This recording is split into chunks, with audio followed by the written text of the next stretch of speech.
Hello friends, कैसे हो? Hope सब बढ़िया हो गए। Welcome to my YouTube channel UGC NET commerce made easy. जैसे कि आपको पता है, यहाँ पे आपको पेपर 2 कॉमर्स का complete syllabus from unit 1 to unit 10 करवाया जा रहा है। अब हमारी जो यूनिट 3 बिजनेस इकोनॉमिक्स की चल रही है, आज उसकी लास्ट क्लास है। इसके बाद हमारी यूनिट नंबर 3 कंप्लीट हो जाएगी अलॉन्ग विद सारे प्रीवियस ईयर क्वेश्चंस। सो चलो स्टूडेंट्स, स्टार्ट करते हैं जो आज का। अब जो हम करने जा रहे हैं, बेसिकली आज की क्लास में सबसे ज़्यादा प्रीवियस ईयर क्वेश्चंस हैं जो करने जा रहे हैं स्टूडेंट्स। चलो शुरू करते हैं प्राइस पेनिट्रेशन के साथ। ये सेक्शन यानी जो प्राइस पेनिट्रेशन के कॉन्सेप्ट और ऑब्जेक्टिव्स को इंट्रोड्यूस करेगा आपको, जो एक अग्रेसिव प्राइसिंग स्ट्रेटेजी है जो मार्केट शेयर कैप्चर करने पे फोकस करती है। ठीक है जी।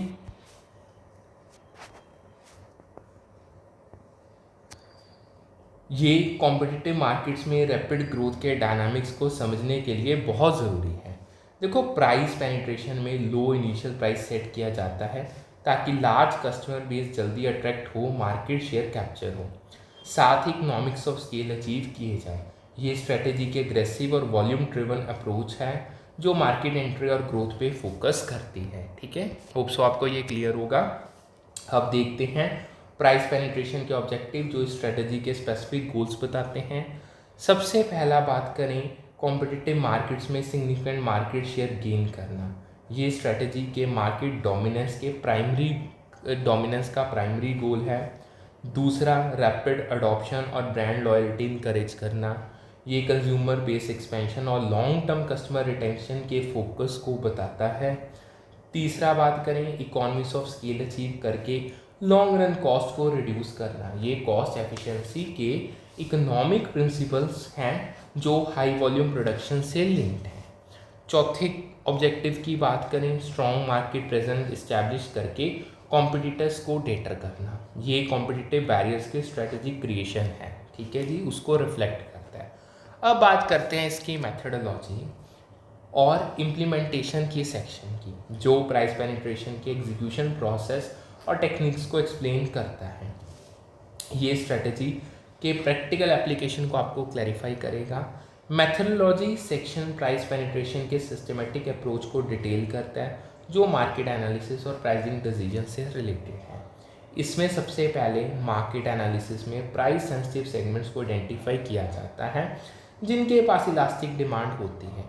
ये टारगेट ऑडियंस के सिलेक्शन की इंपॉर्टेंस को बताता है जो प्राइस चेंजेस के प्रति सेंसिटिव होते हैं। दूसरा, प्राइस सेटिंग में प्राइस कॉम्पिटिटर से कम या मार्जिनल कॉस्ट पे सेट किया प्राइस, एक बस ध्यान से सुनो, प्राइस सेटिंग में प्राइस कॉम्पिटिटर से कम या मार्जिनल कॉस्ट पे सेट किया जाता है ताकि सेल्स वॉल्यूम मैक्सिमाइज हो। ये वॉल्यूम ड्रिवन प्राइसिंग स्ट्रेटजी का मेन पार्ट है। तीसरा, कॉस्ट मैनेजमेंट में इकोनॉमिक्स ऑफ स्केल का लिवरेज करके प्रॉफिटेबिलिटी मेंटेन की जाती है। ये कॉस्ट एफिशिएंसी के ऑपरेशनल इंपॉर्टेंस है। होप सो ये आपको क्लियर होगा। इसके अलावा अगर हम चौथे की बात करें, चौथा यानी लॉन्ग टर्म स्ट्रेटजी में ब्रांड लॉयल्टी ग्रो होने के साथ ग्रेजुअली प्राइस इंक्रीज किया जाते हैं। ये प्राइसिंग के फेस्ड अप्रोच और सस्टेनेबिलिटी है। अब इम्प्लीमेंटेशन सेक्शन प्राइस पेनिट्रेशन के प्रैक्टिकल एग्जीक्यूशन स्टेप्स को डिस्कस करता है जो मार्केटिंग और डिस्ट्रीब्यूशन से कनेक्टेड है। इसमें सबसे पहला अग्रेसिव मार्केटिंग के साथ लॉन्च किया जाता है ताकि लो प्राइसेस हाईलाइट हो। ये प्रमोशनल स्ट्रेटजी के क्रिटिकल रोल को रिफ्लेक्ट करता है जो कंज्यूमर अवेयरनेस को बूस्ट करता है। दूसरा, डिजिटल प्लेटफॉर्म्स का यूज़ करके वाइड स्प्रेड रीच अचीव किया जाता है। ये मॉडर्न डिस्ट्रीब्यूशन चैनल्स की इंपॉर्टेंस को बताता है। अब अगर हम ग्राफिकल रिप्रेजेंटेशन के सेक्शन की बात करें, जो भी मैं आपको बताने जा रहा हूँ, जो प्राइस पेनिट्रेशन के प्राइसिंग डायनामिक्स को विजुअली एक्सप्लेन करेगा, ये स्ट्रेटजी के मार्केट इम्पैक्ट को आपको क्लैरिफाई करेगा। देखो, एक्स एक्सिस क्वांटिटी या मार्केट शेयर को रिप्रेजेंट करती है। ये सेल्स वॉल्यूम या मार्केट पेनिट्रेशन के प्रोग्रेशन को डिफाइन करती है। वाई एक्सिस प्राइस को रिप्रेजेंट करती है। ये प्राइसिंग लेवल के मेजरमेंट को हाईलाइट करती है। कर्व्स की बात करें, कर्व्स में लो इनिशियल प्राइस होता है जो मार्केट शेयर स्टेबलाइज होने के साथ ग्रेजुअली राइज करता है। ये पेनिट्रेशन स्ट्रेटजी के प्राइसिंग ट्रैजेक्टरी को ग्राफिकली कैप्चर करता है। अब बात करते हैं एडवांटेजेस एंड लिमिटेशंस की, जो प्राइस पेनिट्रेशन के अब जो बेनिफिट्स और चैलेंजेस को एक्सप्लोर करते हैं। सबसे पहले एडवांटेजेस सेक्शन प्राइस पेनिट्रेशन के पॉजिटिव आउटकम्स को डिस्कस करता है जो मार्केट ग्रोथ और कॉम्पिटिटिव पोजीशनिंग से रिलेटेड होते हैं। इसमें नंबर 1 रैपिड मार्केट पेनिट्रेशन और कस्टमर एक्विजन होती है। ये स्ट्रेटजी के एग्रेसिव ग्रोथ पोटेंशियल है। दूसरा बात करें लो प्राइसेस के थ्रू कॉम्पिटिटर्स को डेटर करता है। ये कॉम्पिटिटिव बैरियर्स के क्रिएशन के स्ट्रेटेजिक रोल है। तीसरा इकोनॉमिक्स ऑफ स्केल को इनकरेज करता है जो कॉस्ट को रिड्यूस करता है। ये कॉस्ट एफिशिएंसी के इकोनॉमिक बेनिफिट हैं।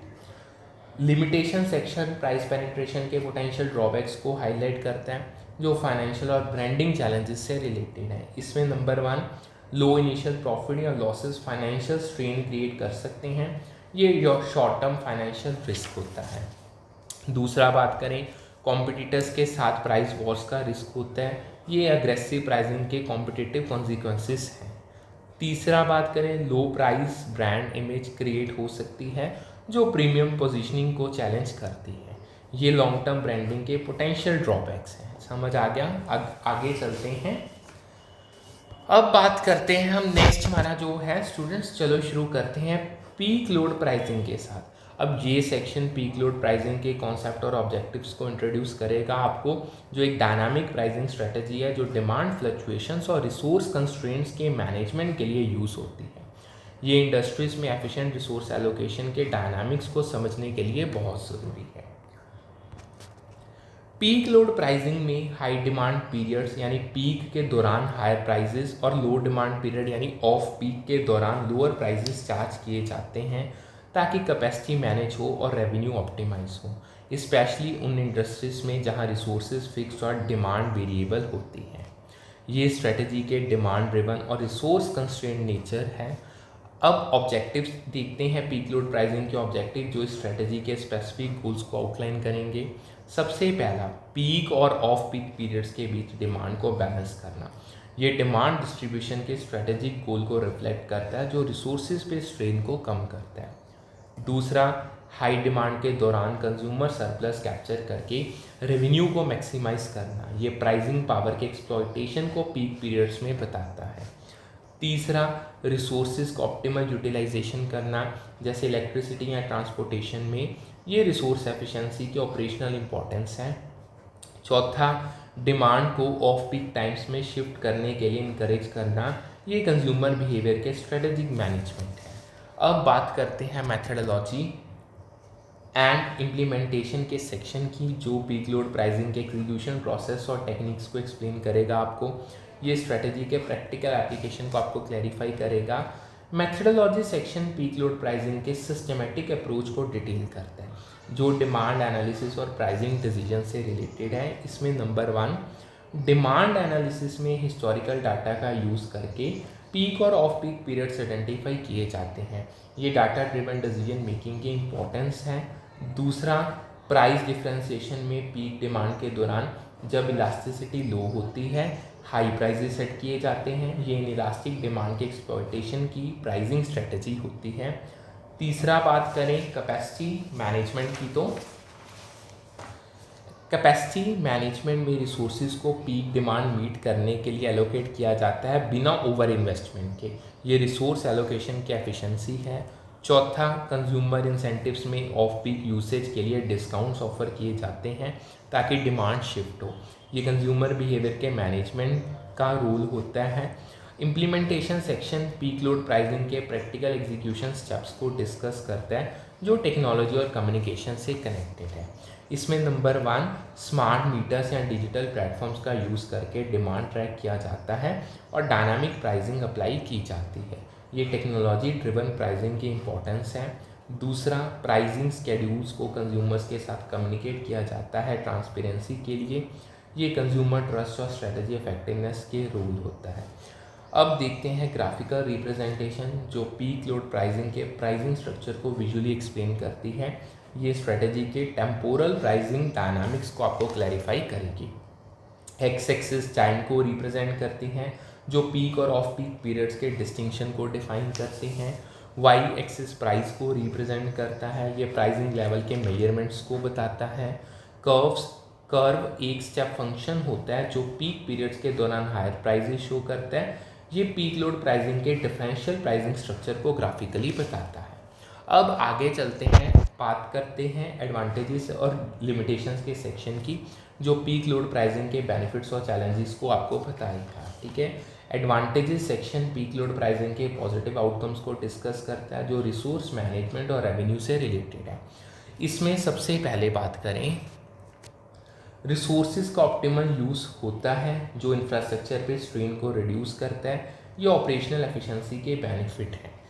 हाई डिमांड पीरियड्स में रेवेन्यू इंक्रीज होता है, ये प्राइसिंग पावर के फाइनेंशियल बेनिफिट होता है। इसके अलावा दूसरा एफिशिएंट कंज्यूमर बिहेवियर, अगर उसकी हम बात करें तो एफिशिएंट कंज्यूमर बिहेवियर को ये इंकरेज करता है, यानी बेसिकली ये तीसरी एडवांटेज है, ये डिमांड मैनेजमेंट के बिहेवियरल इम्पैक्ट को कैप्चर करता है। Limitation sections peak load pricing के पोटेंशियल ड्रॉबैक्स को हाईलाइट करता है जो कंज्यूमर और ऑपरेशनल चैलेंजेस से रिलेटेड होते हैं।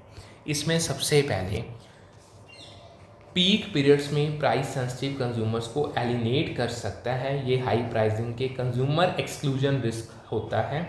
दूसरा बात करें, एक्यूरेट डिमांड फोरकास्टिंग और इंफ्रास्ट्रक्चर जैसे स्मार्ट मीटर्स की ज़रूरत होती है, ये टेक्निकल और एनालिटिकल रिक्वायरमेंट्स के चैलेंज को बताता है। तीसरा, फेयरनेस के लिए पोटेंशियल रेगुलेटरी स्क्रूटिनिटी हो सकती है, ये प्राइसिंग स्ट्रेटजी के लीगल और एथिकल रिस्क को बताता है।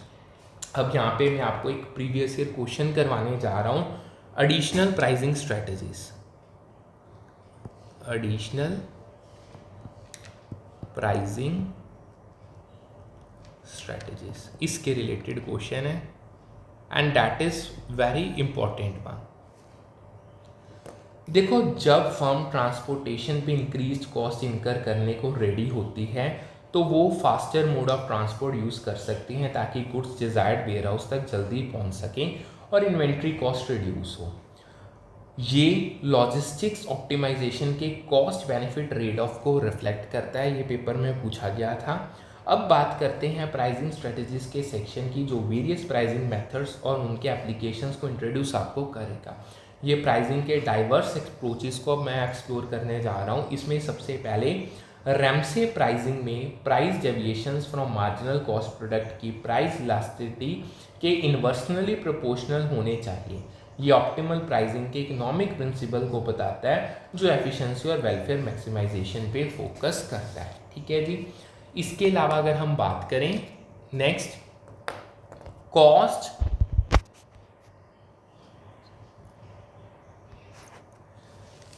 प्लस प्राइसिंग एक फुल कॉस्ट प्राइसिंग स्ट्रेटेजी है जो target return, degree of competition, price elasticity और सब्सटीट्यूट्स की अवेलेबिलिटी के लिए मार्कअप इंक्लूड करती है। Cost plus pricing product tailoring के लिए अप्रोप्रिएट मानी जाती है। ये कस्टमाइज्ड प्रोडक्ट्स के प्राइसिंग के सूटेबिलिटी को कैप्चर करती है। अगर हम अब देखते हैं मार्जिनल कॉस्ट प्राइसिंग का सेक्शन, जो कॉम्पिटिटिव मार्केट्स में प्राइसिंग के एक स्पेसिफिक अप्रोच को डिस्कस करता है। देखो, जब डिमांड स्लैक होती है और मार्केट कॉम्पिटिटिव होती है, फर्म्स अक्सर marginal cost pricing method follow करते हैं। ये लो डिमांड और हाई कंपटीशन के कॉन्टेक्स्ट में प्राइसिंग स्ट्रेटजी को हाईलाइट करता है। मार्जिनल कॉस्ट प्राइसिंग में प्रोडक्ट या सर्विस का प्राइस उसके मार्जिनल कॉस्ट के इक्वल सेट किया जाता है। ये कॉस्ट बेस्ड प्राइसिंग के कोर प्रिंसिपल हैं।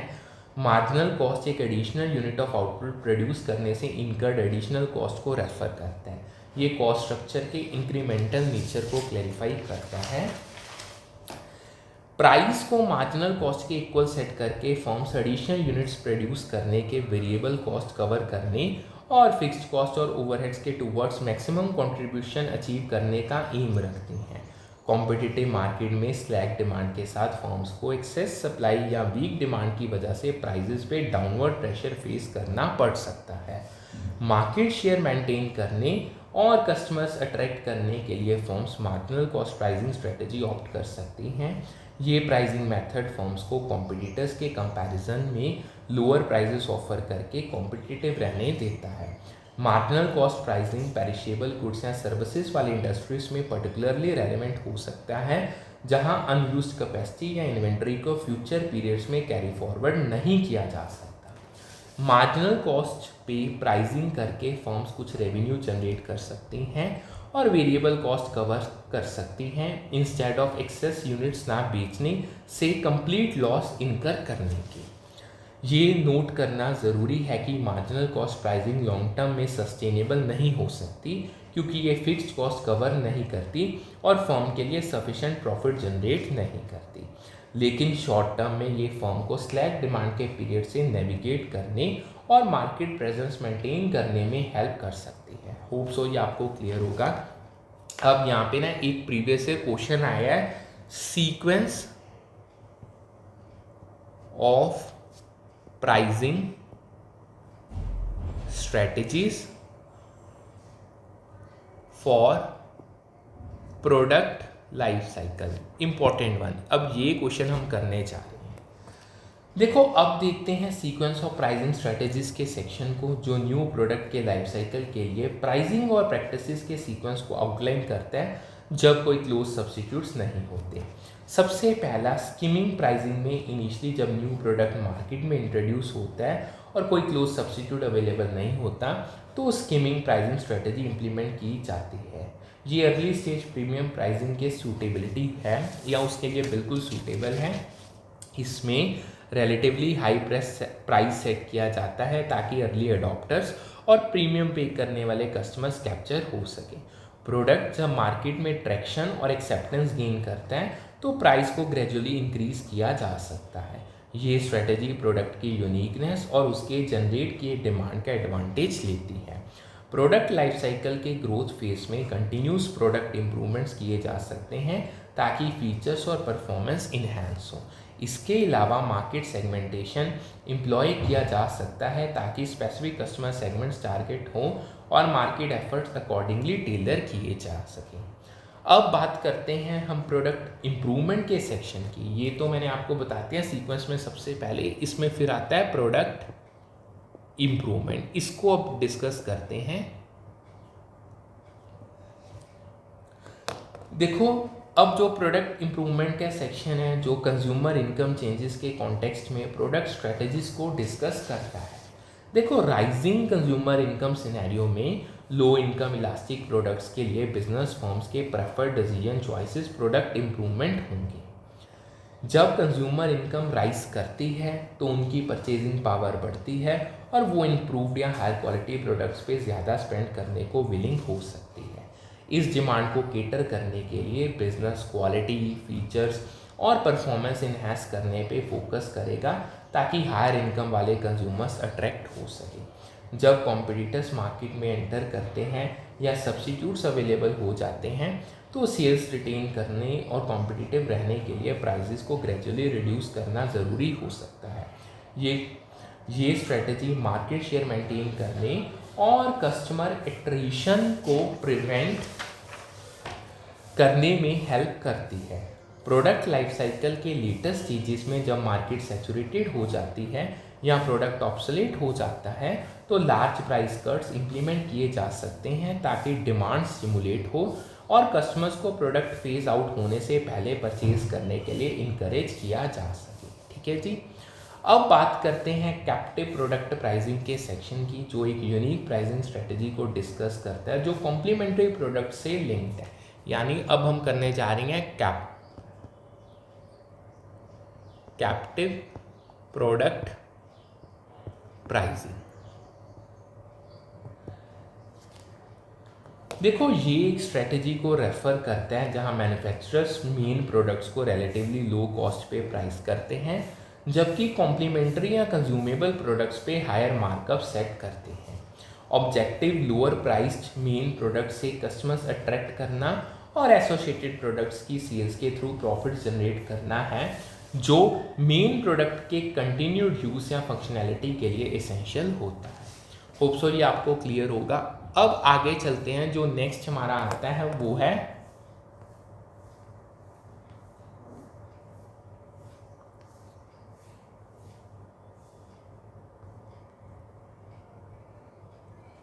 अब देखते हैं target rate of return pricing के सेक्शन को, जो रेगुलेटेड इंडस्ट्रीज में प्राइसिंग अप्रोच को डिस्कस करता है। देखो रेगुलेटेड इंडस्ट्रीज में प्राइसिंग मेथड्स अक्सर रेगुलेटरी बॉडीज द्वारा डिटरमाइन किए जाते हैं ताकि फेयर और रिस्पॉन्सिबल प्राइसिंग प्रैक्टिसेस एंश्योर हों। Target rate of return pricing method regulated industries में कॉमनली यूज होता है। Targeted rate of return pricing में prices desired rate of return on investment के बेसिस पे सेट किए जाते हैं। रेगुलेटरी बॉडीज कंपनी के इन्वेस्टमेंट पे acceptable rate of return determine करती हैं और प्राइसिंग एडजस्टमेंट्स अलाउ करती हैं ताकि वो target rate of return achieve हो सके। ये मेथड इंश्योर करता है कि रेगुलेटेड इंडस्ट्रीज में कंपनीज अपने कॉस्ट रिकवर कर सकें और इन्वेस्टमेंट पे रीजनेबल रिटर्न अर्न कर सकें, साथ ही कंज्यूमर्स को एक्सेसिव प्राइसिंग से प्रोटेक्ट किया जा सके। अब बात करते हैं प्राइस लाइनिंग की। प्राइस लाइनिंग, अब जो ये सेक्शन है जिसको अब प्राइस लाइनिंग को अब हम डिस्कस करने जा रहे हैं, जो एक सेगमेंटेड प्राइसिंग स्ट्रेटजी है। देखो, ये एक प्राइसिंग प्रैक्टिस है जहां फर्म एक प्राइस टारगेट सेट करती है और फिर प्रोडक्ट या सर्विस डेवलप करती है जो उस प्राइस पे टोटल प्रॉफिट मैक्सिमाइज कर सके। ये स्ट्रेटजी स्पेसिफिक रेंज या प्राइस लाइंस के अंदर वेरियस प्राइस पॉइंट्स पे डिफरेंट प्रोडक्ट्स या सर्विसेज ऑफर करने को इन्वॉल्व करता है। हर प्राइस लाइन स्पेसिफिक लेवल की क्वालिटी, फीचर्स या एट्रीब्यूट्स के साथ एसोसिएटेड होता है। प्राइस लाइनिंग इम्प्लीमेंट करके फर्म डिफरेंट प्राइस सेंसिटिविटीज वाले मार्केट सेगमेंट्स को केटर करने का एम रखती हैं। ये अप्रोच कस्टमर्स को उनके बजट और डिज़ायर्ड क्वालिटी लेवल के हिसाब से प्रोडक्ट या सर्विस चूज करने देता है। अब बात करते हैं प्राइस सीलिंग की।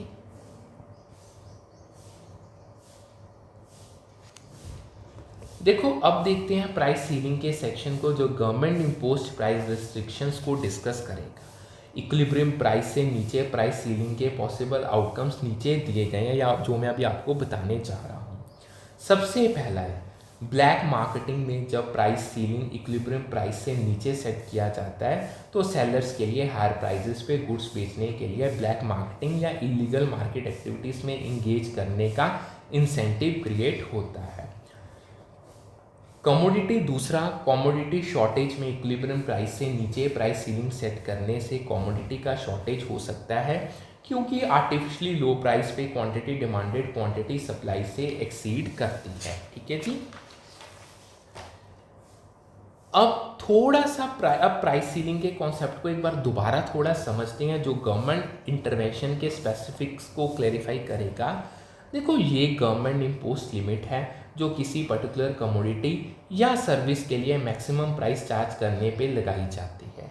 जब प्राइस सीलिंग इक्विलिब्रियम प्राइस से नीचे सेट किया जाता है, वो प्राइस जहां क्वांटिटी डिमांडेड क्वांटिटी सप्लाइड के इक्वल होती है, तो ये एक ऐसी सिचुएशन क्रिएट करता है जहां प्राइस आर्टिफिशियली लो होता है।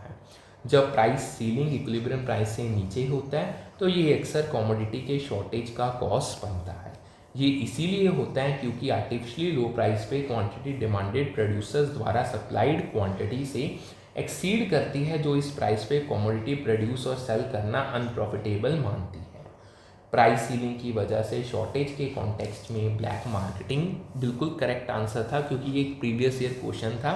ये इलीगल मार्केटिंग एक्टिविटीज़ थी। अब इसको समझते हैं। देखो, ब्लैक मार्केटिंग जिसे अंडरग्राउंड या इलीगल मार्केट भी कहते हैं, प्राइस सीलिंग के इफेक्ट से रिलेटेड एक की कॉन्सेप्ट है। ये गुड्स के इलीगल बाइंग और सेलिंग को रेफर करता है जो लीगली इम्पोज्ड प्राइस सीलिंग से हायर प्राइसेस पे होता है। शॉर्टेज सिचुएशन में इंडिविजुअल्स या ग्रुप्स हाई डिमांड और लिमिटेड सप्लाई का एडवांटेज लेने के लिए ब्लैक मार्केटिंग में इंगेज कर सकते हैं। वो कमोडिटी को इलीगल मार्केट में गवर्नमेंट सेट प्राइजेस से हायर प्राइजेस पे बेचते हैं जो हायर प्राइजेस और पोटेंशियली शॉर्टेज को और बढ़ा सकता है। अब दोबारा एक बार मैं आपको प्राइस सीलिंग का बताने जा रहा हूँ जो इस कॉन्सेप्ट को, मार्केट इफेक्ट्स को रीइंफोर्स आपके लिए मैं करने जा रहा हूँ। देखो, प्राइस सीलिंग एक गवर्नमेंट इम्पोज्ड मैक्सिमम प्राइस है जो मार्केट में इक्विलिब्रियम प्राइस से नीचे सेट किया जाता है। जब प्राइस सीलिंग इक्विलिब्रियम प्राइस से नीचे सेट किया जाता है तो ये एक ऐसी सिचुएशन क्रिएट करता है जहां क्वांटिटी डिमांडेड क्वांटिटी सप्लाइड से एक्सीड करती है। इससे मार्केट में कमोडिटी का शॉर्टेज होता है। लोअर प्राइस सीलिंग की वजह से प्रोड्यूसर्स द्वारा क्वांटिटी सप्लाई डिक्रीज होती है क्योंकि वो रिस्ट्रिक्टेड प्राइस पे अपने कॉस्ट कवर नहीं कर पाते या सफिशेंट प्रॉफिट अर्न नहीं कर पाते। साथ ही लोअर प्राइस कंज्यूमर्स को कमोडिटी की ज़्यादा डिमांड करने के लिए इंसेंटिवाइज करता है, जिससे डिमांड इंक्रीज होती है। सप्लाई और डिमांड के बीच इम्बैलेंस एक शॉर्टेज क्रिएट करता है, जहाँ प्राइस सीलिंग पे क्वांटिटी डिमांडेड क्वांटिटी सप्लाई से एक्सीड करती है। ऐसी सिचुएशन में कंज्यूमर्स को डिज़ायर्ड कमोडिटी ऑब्टेन करने में डिफ़िकल्टीज फेस करनी पड़ सकती हैं और सेलर्स अवेलेबल गुड्स को इनएफिशिएंटली राशन या एलोकेट कर सकते हैं। इसके अलावा प्राइस सीलिंग की वजह से शॉर्टेज ब्लैक मार्केट्स के इमरजेंस का कॉज बन सकती है। ब्लैक मार्केट्स इलीगल या अनरेगुलेटेड मार्केट्स को रेफर करते हैं, जहां goods government impose pricing ceiling से हायर प्राइसेस पे खरीदे और बेचे जाते हैं। ब्लैक मार्केट के पार्टिसिपेंट्स स्कार्सिटी का एडवांटेज लेने और हायर प्रॉफिट्स अर्न करने के लिए इलीगल एक्टिविटीज़ में इंगेज करते हैं। होप सो ये आपको क्लियर होगा। अब एक और अगेन क्वेश्चन है पीएलसी एंड प्राइसिंग स्ट्रेटजी, उसका सेक्शन अब हम डिस्कस करने जा रहे हैं। अब बात करते हैं PLC stage and pricing strategy के सेक्शन की, जो प्रोडक्ट लाइफ साइकिल स्टेजेस के साथ प्राइसिंग स्ट्रेटजी के अलाइनमेंट को डिस्कस करता है। देखो, इंट्रोडक्शन स्टेज में प्राइस कॉम्पिटिटर्स के प्राइस को मैच या बीट करने के लिए सेट किया जाता है। ग्रोथ स्टेज में प्राइस मार्केट पेनिट्रेट करने के लिए सेट किया जाता है। मैच्योरिटी स्टेज में कॉस्ट प्लस प्राइस चार्ज किया जाता है। डिक्लाइन स्टेज में प्राइस रिडक्शन किया जाता है। इंट्रोडक्शन स्टेज में घर पे फ्यू कॉम्पिटिटर्स होते हैं। ग्रोथ स्टेज में दूसरे हाई इनकम कंट्रीज़ के कॉम्पिटिटर्स अपने डोमेस्टिक मार्केट्स के लिए प्रोडक्शन शुरू करते हैं। मैच्योरिटी स्टेज में दूसरे हाई इनकम कंट्रीज़ की कंपनीज इनोवेटिंग कंट्री में एक्सपोर्ट्स इंक्रीज करती हैं। डिक्लाइन स्टेज में दूसरे हाई इनकम कंट्रीज़ के कॉम्पिटिटर्स डेवलपिंग कंट्रीज़ में प्रोडक्शन शुरू कर सकते हैं। ठीक है जी, सो ये चीज़ें आपको याद रखनी है। अब क्वेश्चन था, बुक्स दी थी, उनको आपने उनके पर्टिकुलर ऑथर्स के साथ मैच करना था। अब देखते हैं बुक्स ऑन ऑथर्स के सेक्शन, जो इकोनॉमिक्स के फाउंडेशनल टेक्स्ट और उनके ऑथर्स को इंट्रोड्यूस मैं आपको करता हूँ। देखो, wealth of nation books economic literature का एक फाउंडेशनल टेक्स्ट है, जो इकोनॉमिक थियोरी के डेवलपमेंट को इंट्रोड्यूस करता है। इसे एडम स्मिथ ने 1776 में लिखा था। ठीक है जी, ये इकोनॉमिक्स फील्ड का एक फाउंडेशनल टेक्स्ट माना जाता है और कैपिटलिज्म और फ्री मार्केट्स के प्रिंसिपल्स डिस्कस करता है। Principles of political economy and taxation एक और की इकोनॉमिक टेक्स्ट है, जो एडवांस्ड इकोनॉमिक कॉन्सेप्ट्स को इंट्रोड्यूस करता है। इसे 1817 में पब्लिश किया गया था और डेविड रिकार्डो ने लिखा था। इस बुक ने several important economic concepts introduce किए, जैसे थियोरी ऑफ कंपैरेटिव एडवांटेज और लॉ ऑफ डिमिनिशिंग रिटर्न्स।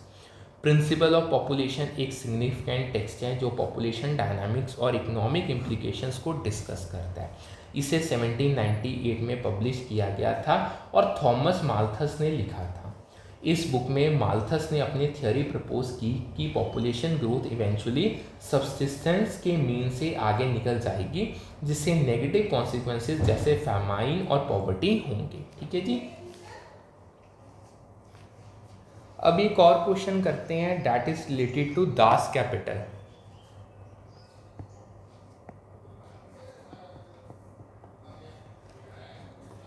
देखो, दास कैपिटल एक फाउंडेशनल मार्क्सिस्ट टेक्स्ट है, जो इकोनॉमिक सिस्टम्स के क्रिटिकल एनालिसिस को प्रेजेंट करता है।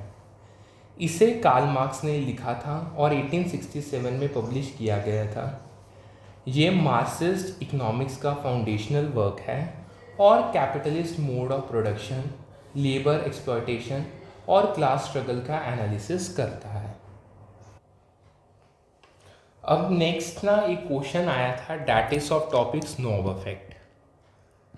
अब इसको हम डिस्कस करने जा रहे हैं। अब बात करते हैं स्नोब इफेक्ट के सेक्शन की, जो कंज्यूमर बिहेवियर के एक यूनिक साइकोलॉजिकल एस्पेक्ट को डिस्कस करता है। मैं आपको बताने जा रहा हूँ। देखो, जब कंज्यूमर्स डिफरेंट और एक्सक्लूसिव होने के लिए कमोडिटी की कम डिमांड करते हैं, जब ज़्यादा लोग उसे कंज्यूम करते हैं, तो इस फिनोमिना को स्नोब इफेक्ट कहते हैं। ठीक है जी, स्नोब इफेक्ट तब होता है जब इंडिविजुअल्स यूनिक या एक्सक्लूसिव प्रोडक्ट्स कंज्यूम करके खुद को दूसरों से डिस्टिंग्विश करना चाहते हैं। जब कमोडिटी की पॉपुलैरिटी या कंजम्पशन बढ़ती है तो कुछ कंज्यूमर्स उसे एक्सक्लूसिविटी और डिज़ायरेबिलिटी होने वाला परसीव कर सकते हैं। इसके रिजल्ट में वो कमोडिटी की डिमांड रिड्यूस कर सकते हैं चाहे उसका प्राइस कम हो जाए। ठीक है जी, ये बिहेवियर यूनिकनेस और प्रेस्टीज मेंटेन करने की डिज़ायर से आता है, जो लेस कॉमनली ओन्ड या यूज्ड गुड्स कंज्यूम करके अचीव किया जाता है। Snob effect fashion, luxury goods और सर्टेन निच मार्केट जैसे इंडस्ट्रीज में ऑब्जर्व किया जा सकता है। ये कंज्यूमर बिहेवियर के साइकोलॉजिकल एस्पेक्ट को हाईलाइट करता है, जहां इंडिविजुअल्स एक्सक्लूसिव प्रोडक्ट्स ओन या यूज़ करने से यूनिकनेस और स्टेटस से सेटिस्फेक्शन डिराइव करते हैं। ठीक है जी, अब नेक्स्ट टॉपिक पे चलते हैं। प्रीवियस ईयर क्वेश्चनिंग है, शट डाउन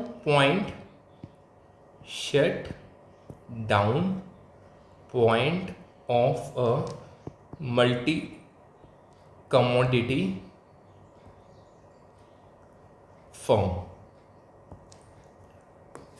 अब देखते हैं shut down point of a multi commodity firm के सेक्शन को, जो फर्म के ऑपरेशनल डिसीजंस के क्रिटिकल पॉइंट को डिस्कस करता है।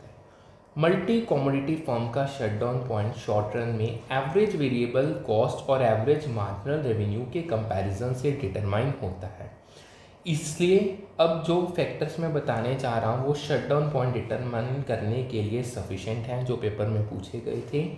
इसमें सबसे पहला आता है average variable cost of operations में शट डाउन पॉइंट तब होता है जब एवरेज वेरिएबल कॉस्ट प्रोडक्ट बेचने से रिसीव्ड प्राइस या एवरेज रेवेन्यू से एक्सीड करता है। ठीक है जी।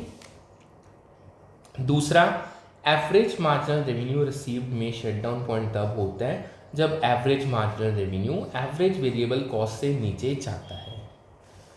अब थोड़ा सा एक बार शटडाउन के सेक्शन को दोबारा से समझते हैं, जो बिजनेस ऑपरेशंस के कंप्लीट सेजेशन के कॉन्सेप्ट को मैं अब बताने जा रहा हूँ। देखो, शटडाउन बिजनेस के कंप्लीट सेजेशन या क्लोजिंग डाउन को रेफर करता है। इसमें अब जो बताने जा रहा हूँ एक्शंस इन्वॉल्व होते हैं।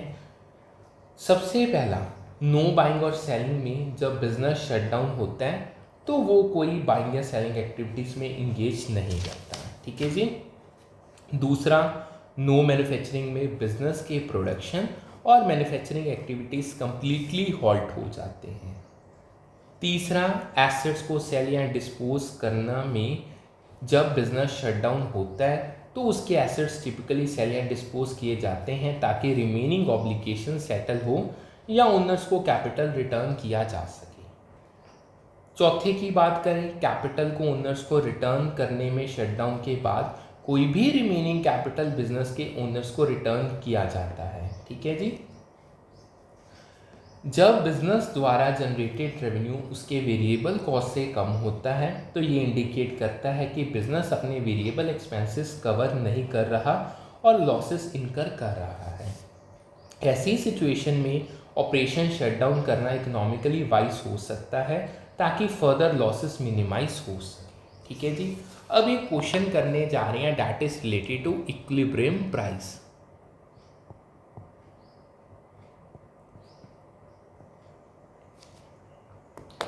देखो, कमोडिटी का इक्विलिब्रियम प्राइस वो प्राइस है जहां कमोडिटी की क्वांटिटी डिमांडेड क्वांटिटी सप्लाइड के इक्वल होती है। ये स्टेटमेंट बिल्कुल करेक्ट थी, स्टेटमेंट की फॉर्म में ये क्वेश्चन था और इकोनॉमिक्स में इक्विलिब्रियम प्राइस के कॉन्सेप्ट को डिफाइन करती है। इक्विलिब्रियम एक ऐसी कंडीशन है जो एक बार डिटरमाइन होने के बाद टाइम में परसिस्ट करती है। ये सच है कि इक्विलिब्रियम टाइम में परसिस्ट करता है, लेकिन ये इक्विलिब्रियम प्राइस का डिफाइनिंग कैरेक्टरिस्टिक या एक्सप्लेनेशन नहीं है। इक्विलिब्रियम प्राइस डिमांड और सप्लाई कर्व्स के इंटरसेक्शन से डिटरमाइन होता है जहां क्वांटिटी डिमांडेड क्वांटिटी सप्लाइड के इक्वल होती है। अब एक क्वेश्चन था मैक्रो इन्वायरमेंट फैक्टर्स के रिलेटेड, मैक्रो इन्वायरमेंट फैक्टर्स उसके रिलेटेड एक क्वेश्चन है, इसको अब हम डिस्कस करने जा रहे हैं। देखो, मार्केट का साइज सबसे पहले मैक्रो इकोनॉमिक फैक्टर है जो ग्लोबल मार्केट साइज से रिलेटेड है और ग्लोबलाइजेशन ऑफ बिजनेस को रिफ्लेक्ट करता है। डेमोग्राफिक इन्वायरमेंट एक नॉन इकोनॉमिक इन्वायरमेंट है जो पॉपुलेशन करेक्टरिस्टिक से रिलेटेड है। Export oriented units foreign trade policy से रिलेटेड है जो एक्सपोर्ट ओरिएंटेड यूनिट्स के स्ट्रेटजी को रिफ्लेक्ट करता है। Multinational corporations globalisation of business से रिलेटेड है जो मल्टीपल कंट्रीज में ऑपरेट करने वाली कॉरपोरेशंस को रिफ्लेक्ट करता है। यानी ये जो मैंने 4 चीज़ें बताई हैं, जो ये फैक्टर्स थे, ये बेसिकली मैचिंग का क्वेश्चन था। एक साइड उन्होंने दिया था, दूसरे साइड उन्होंने डिस्क्रिप्शन दी थी, आपने मैच करना था। अब आगे चलते हैं। नेक्स्ट हमारे आते हैं मैथड्स, क्वेश्चन ही है ये भी, methods of determining cost behaviour.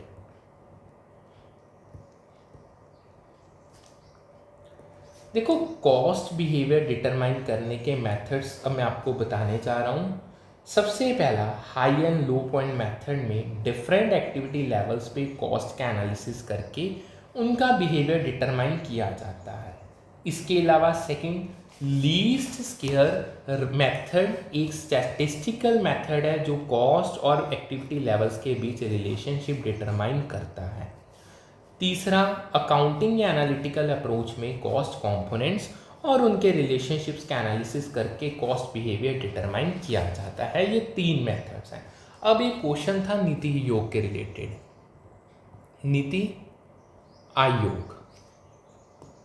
देखो, अब बात करते हैं नीति आयोग के सेक्शन की, जो इंडिया का पॉलिसी फ्रेमवर्क के एक की इंस्टीट्यूशन को डिस्कस करता है।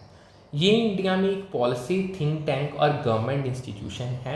इसे 2015 में प्लानिंग कमीशन को रिप्लेस करने और कोऑपरेटिव फेडरलिज्म और सस्टेनेबल इकोनॉमिक ग्रोथ प्रमोट करने के लिए इस्टेब्लिश किया गया था। ट्रेडिशनल 5 ईयर प्लानिंग अप्रोच की बजाय NITI Aayog long term strategies formulate और इम्प्लीमेंट करने पे फोकस करता है, जैसे 15 ईयर विजन और 3 year action agenda. Vision 15 year period के लिए कंट्री के डेवलपमेंट के ब्रॉड गोल्स और ऑब्जेक्टिव सेट करता है, जबकि action agenda 3 year time frame के लिए स्पेसिफिक पॉलिसीज, इनिशिएटिव्स और टारगेट्स आउटलाइन करता है। ठीक है जी। अब क्वेश्चन आता है एक्सेस कैपेसिटी एंड लॉसेस के related. Access capacity and losses के रिलेटेड एक क्वेश्चन था। अगर फर्म लॉसेस इनकर करते हैं तो उनके लिए प्रोडक्शन का एक्सेस कैपेसिटी एग्जिस्ट करता है। रीज़न एक्सप्लेन करता है कि उनका production level economic capacity level से नीचे रहना पड़ता है। ठीक है जी। सो ये चीज़ को याद रखना। अब आगे चलते हैं। अब क्वेश्चन था दैट इज डिफेंसिव स्ट्रेटजीज के रिलेटेड। डिफेंसिव स्ट्रेटजीज, उसके रिलेटेड क्वेश्चन है, वो मैं आपको करवाने जा रहा हूँ। देखो, सबसे पहला इसमें मोबाइल डिफेंस में लीडर अपना डोमेन न्यू टेरिटरीज में मार्केट ब्रॉडनिंग और मार्केट डाइवर्सिफिकेशन के थ्रू स्ट्रेच करता है। कॉन्ट्रैक्शन डिफेंस में लार्ज कंपनीज वीकर मार्केट्स को गिव अप करते हैं और रिसोर्सेज को स्ट्रॉन्गर मार्केट्स में रीअसाइन करते हैं। तीसरा, पोजीशन डिफेंस में कंज्यूमर के माइंड्स में मोस्ट डिजायरेबल पोजीशन ऑक्यूपाई करके ब्रांड को ऑलमोस्ट इनप्रेग्नेबल बनाया जाता है। ठीक है जी। अब एक क्वेश्चन है factors affecting rate of diffusion. इसको अब हम डिस्कस करने जा रहे हैं। देखो, अब बात करते हैं factors affecting rate of diffusion of innovation के सेक्शन की, जो एवरेट रॉजर्स के डिफ्यूजन ऑफ इनोवेशन थ्योरी के फैक्टर्स को डिस्कस करता है। एवरेट रॉजर्स के डिफ्यूजन ऑफ इनोवेशन थ्योरी के अकॉर्डिंग इनोवेशन के डिफ्यूजन का रेट उन फैक्टर्स पे डिपेंड करता है जो उसके अडॉप्शन को इन्फ्लुएंस करते हैं। सो इसका जो करेक्ट आंसर था उसमें सभी फैक्टर्स थे, like relative advantage, compatibility, lack of complexity, divisibility और कम्युनिकेबिलिटी। अब इनका डिटेल इनको समझते हैं। देखो, सबसे पहला इनोवेशन का रिलेटिव एडवांटेज प्रीवियस सॉल्यूशंस के कंपैरिजन में ग्रेटर बेनिफिट जैसे कॉस्ट सेविंग्स एफिशिएंसी के साथ होता है, जो फास्टर अडॉप्शन को प्रमोट करता है। दूसरे की बात करें, इनोवेशन का कंपैटिबिलिटी एग्जिस्टिंग वैल्यूज और नॉर्म्स के साथ होता है, जो कल्चरल सोशल या ऑपरेशनल नॉर्म्स के साथ अलाइन होने वाली इनोवेशंस को ज़्यादा रेडिली अडॉप्ट करने देता है। तीसरा, इनोवेशन में लैक ऑफ कॉम्प्लेक्सिटी यानी सिंपलर इनोवेशंस जो समझने और यूज़ करने में आसान होते हैं, फास्टर डिफ्यूज़ होते हैं, अक्सर लो कॉम्प्लेक्सिटी कहा जाता है। चौथा, इनोवेशन की डिविजिबिलिटी लो रिस्क ट्रायल को फैसिलिटेट करती है, यानी इनोवेशन जो स्मॉल स्केल पे ट्राई किया जा सकता है, ट्रायबिलिटी यानी रिस्क रिड्यूस करता है, अडॉप्शन को इनकरेज करता है। और फिफ्थ एंड लास्ट, इनोवेशन के एडवांटेजेस की कम्युनिकेबिलिटी, यानी इनोवेशन जिनके बेनिफिट्स पोटेंशियल अडॉप्टर्स को इजीली कम्युनिकेट किए जा सकते हैं, जिसे ऑब्जर्वेबिलिटी कह सकते हैं, ज़्यादा जल्दी डिफ्यूज़ होता है। सो होप सो ये आपको अच्छे से समझ आ गया होगा। इसके साथ हमारा आज का सेशन और हमारे यूनिट नंबर 3 बिजनेस इकोनॉमिक्स की कंप्लीट होती है। अलॉन्ग विद 2016 ऑनवर्ड्स जितने भी प्रीवियस ईयर क्वेश्चंस आए हैं वो सारे के सारे आपको करवा दिए गए हैं। सो करते हैं आज का सेशन वाइंड अप, फिर मिलते हैं with a new session with a new set of topics and हम अपनी यूनिट नंबर 4 को स्टार्ट करेंगे। Thank you.